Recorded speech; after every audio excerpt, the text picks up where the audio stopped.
Le projet de l'Arabie Saoudite est un désastre. Après un mercato estival de folie pour faire de la Saudi Pro League un concurrent direct au top 5 européen, l'Arabie Saoudite déchante. Puisque malgré des ponts d'or et des recrues XXL, le championnat local peine à trouver son compte. Joueurs en méforme, envie de départ, mais que se passe-t-il dans le pays du Golfe? Avant que je te l'explique, n'oublie pas de t'abonner à Coq Football. Lorsque Cristiano Ronaldo débarque à Al Nasser en janvier 2023, personne ne pouvait prédire la suite. Puisque l'Arabie Saoudite a en fait de ce transfert le point de départ d'un projet très ambitieux pour le pays avec la Coupe du Monde 2034 dans le viseur. En fait, c'est un peu comme ce qu'ont fait les Qataris avec le PSG, mais à l'échelle d'un championnat. Bref, si CR7 est parvenu à séduire les Saoudiens avec ses 48 buts marqués en club en 2023, d'autres sont vivement critiqués. À l'image de Karim Benzema, dont l'apport dans les grands matchs est remis en question. Le Français a même été au bon milieu d'une polémique récemment après avoir séché l'entraînement. Et son entourage a déclaré que le numéro 9 était bloqué à l'île Maurice en raison du cyclone. L'affaire fait tout de même beaucoup de bruit. Certains parlent même d'un retour en Europe pour le Nouévé, tout comme ses coéquipiers Kanté et Fabinho. Même chose du côté d'Al-Ahly avec Roberto Firmino qui n'a pas réussi à faire trembler les filets durant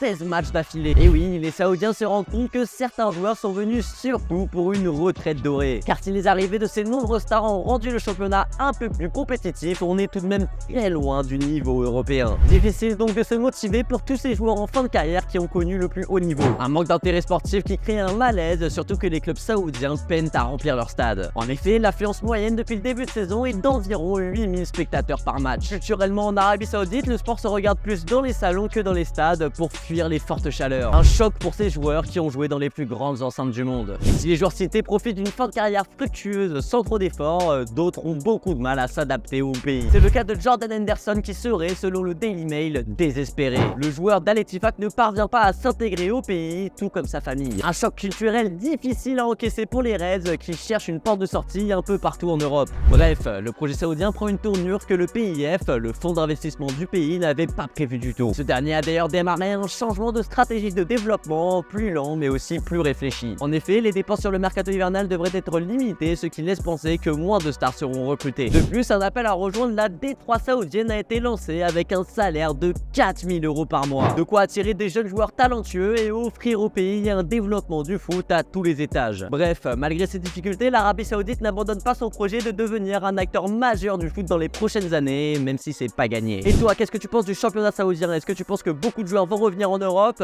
Dis-le moi en commentaire.